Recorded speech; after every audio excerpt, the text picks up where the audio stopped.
Nico Robin goes by many names within the world of One Piece. She is referred to as the Devil Child. She is known as the archaeologist of the Straw Hat Pirates. She's the wielder of the Hana Hana no Mi, the last surviving member of the Scholars of Ohara, and she is the only person living that we know of who is capable of reading the Poneglyphs. Her abilities and knowledge make her one of the most sought after people within the One Piece world. She is wanted by the world government. She is also wanted by a former warlord turned pseudo Yonko Crocodile, a dethroned Yonko Big Mom, as well as a actual Yonko Blackbeard, and lastly, even the Revolutionary Army are looking for her. But her loyalty ultimately lies with her savior, the man who had declared war against the entire world just so that she could have the freedom to choose her own path in life, and the one who had finally convinced her to abandon her fears of the past and to cement her will to live towards a brighter future. Ever since she had committed her entire being towards helping her savior Luffy achieve his goal of becoming the Pirate King, she's offered the Straw Hat Pirates a service that nobody else is capable of imitating, with her ability to understand the Poneglyphs and eventually decode the mystery behind the location of the fabled Laugh Tale, and along the way, no doubt, discover the true history of the world as well as the mystery surrounding the legendary ancient kingdom. But everything that I've just talked about is Nico Robin's present as well as her possible future to come. What we need to analyze within this video to understand a character is her backstory, the events and circumstances that had ended up shaping her life and had led her to her introductory role as the de facto second in command of a warlord terrorizing a country and searching for a weapon that can cause mass destruction. And this is exactly what I'm going to do in this video. We'll be exploring the entire history of Nico Robin's character, from her humble beginnings growing up and studying as a scholar on the island of Ohara, all the way up to her service for the Desert King Sir Crocodile.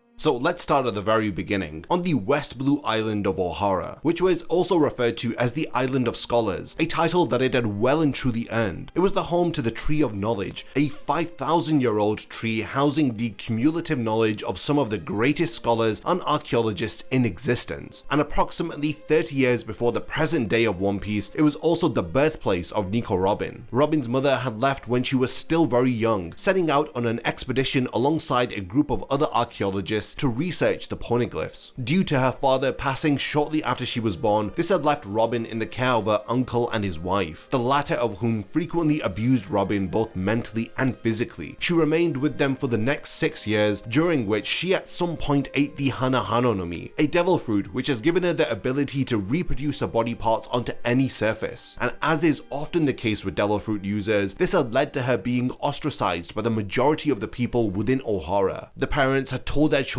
to avoid her, and this was especially damaging to Robin, as her devil fruit had given her the ability to reproduce her ears, which she had frequently used to eavesdrop onto others and to hear what they were saying about her. Fortunately, Robin did find companionship within the Scholars of Ohara, and in particular with Professor Clover, the director of the Ohara Library and a close friend of Robin's mother, who had looked out for Robin and taught her during her mother's voyage. It was thanks to his teachings that Robin at the age of 8 had sat and passed the archaeology exam, which is required to become a scholar of Ohara. Unfortunately, Robin's interest, similar to her mother's, was drawn to the unrecorded history of the world, which has surrounded the Poneglyphs. Her incredible talent had led to her teaching herself how to decipher the Poneglyphs. Professor Clover, knowing the danger associated with that knowledge from his days as an adventurer, had tried to dissuade Robin from continuing down this path, even threatening to ban her from the library if she didn't listen. Robin was heartbroken at this perceived betrayal, and she ran crying to the beach, which is where the pleasant part of Robin's past pretty much ends. Sometime before this, Robin's mother was captured by the Marines and charged with researching forbidden knowledge surrounding the Void Century. All who joined her on the expedition were killed, and it was only through the sympathy of a Marine Vice Admiral called Jaguar D Sol that she was able to escape a similar fate to her crew. This was the same Jaguar D Sol who shortly afterwards was shipwrecked in a storm and had washed up on an isolated beach, which of course ended up being the island of Ohara, where he had met and befriended a young girl named Nico Robin. Now, to provide a bit more context on the events surrounding Nico Robin's mother, who is in fact very influential for being behind one of the key tragedies within Robin's life, we need to understand just why the world government was so angry with her. The forgotten history, the mystery surrounding the Void Century, and the ancient kingdom are considered taboo knowledge as far as the world government is concerned, and they are willing to go to great lengths to ensure that the history history remains forgotten. To this end, a Buster Call was ordered to take place on Ohara, intending to destroy all knowledge that could possibly be associated with this past. Evidently, there is something about the historical events that had taken place within the world of One Piece that the Marines do not want to be unearthed. Unfortunately, the scholars of Ohara had also counted amongst this knowledge, and 5 battleships that were manned by future admirals Akainu and Aokiji alongside CP9 had descended upon the island of Ohara. Robin, who had returned to the Tree of Knowledge at this point, was warned by Professor Clover to leave immediately and to deny any association with the archaeologists or to her mother. Unfortunately, Robin had refused this request, which had led to her as well as the archaeologists being rounded up by the Marines, and this was before CP9 had arrived with Robin's gravely wounded mother. All those that were gathered are sentenced to death by Buster Call, which Professor Clover protests. He speaks directly to the 5 elders, who are the second highest level of authority within the entire world government. He had argued the importance of their knowledge before calling the world government out on the history that they are trying so hard to keep hidden. But before he can reveal the government's greatest secret, Clover is shot and killed in front of the young girl who had come to view him as a father figure. And sadly, things don't get any better from here. And most people who have either read or watched One Piece will remember the unforgettable tragedy of Ohara, with it being commonly regarded as one of the greatest backstories in the entire series. Professor Clover's death essentially acted as the catalyst for an already horrific situation to progressively and continuously get worse. The scholars of Ohara were dedicated to the end, and they had died trying desperately to save their legacy, while the Tree of Knowledge had collapsed on top of them following the start of the Buster Call. It's an almost poetic end,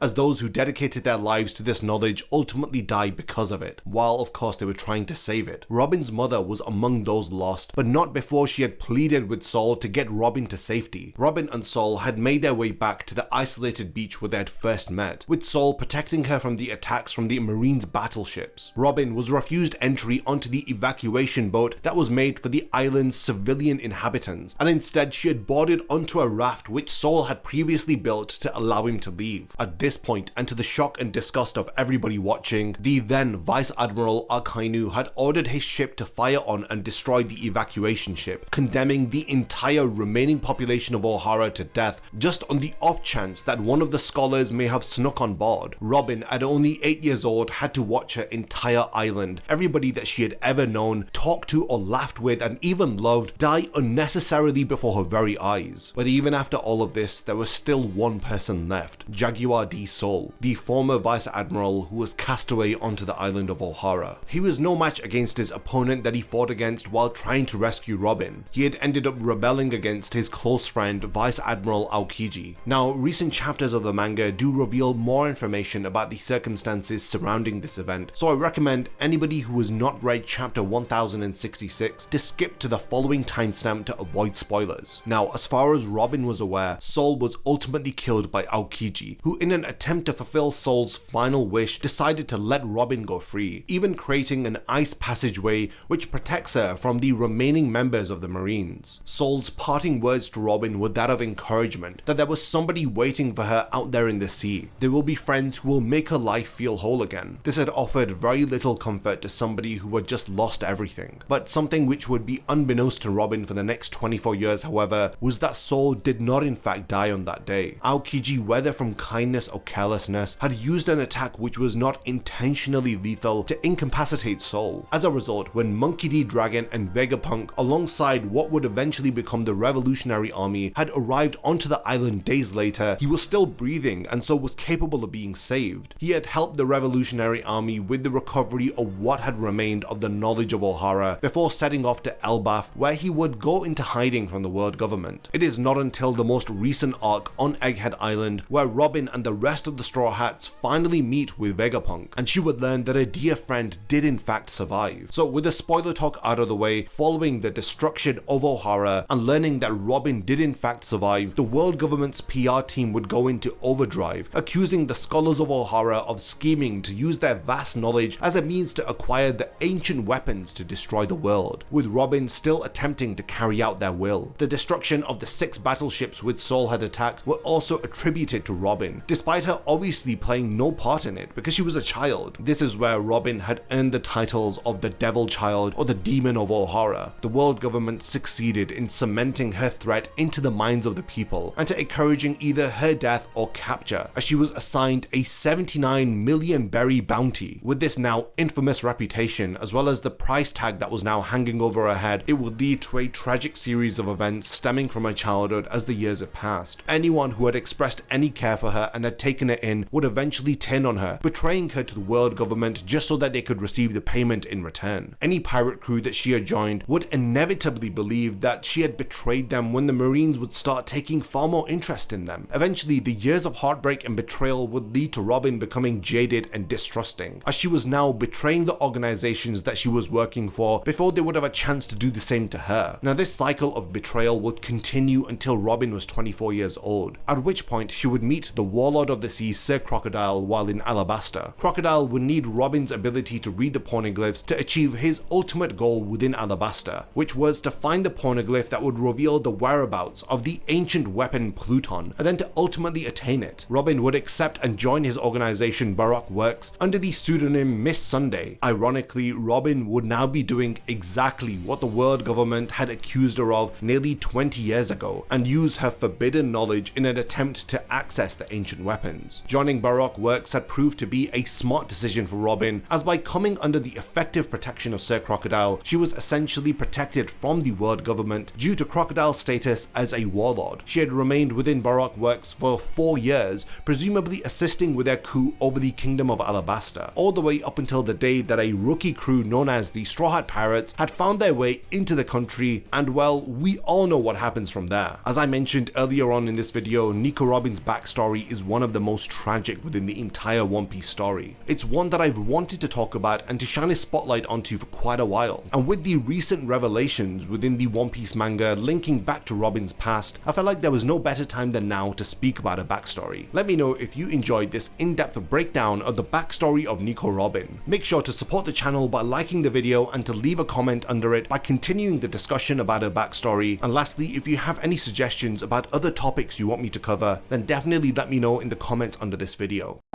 If you enjoy my content, then you can support my channel through Patreon for as little as $1 a month, or even through YouTube by becoming a channel member. You will gain access to exclusive channel perks and a Discord server which I frequently use. So become a member of my Zero Division and be the first to know about my upcoming videos. And once again, thank you for sticking around till the end of the video, and whatever you contribute will mean a lot to me.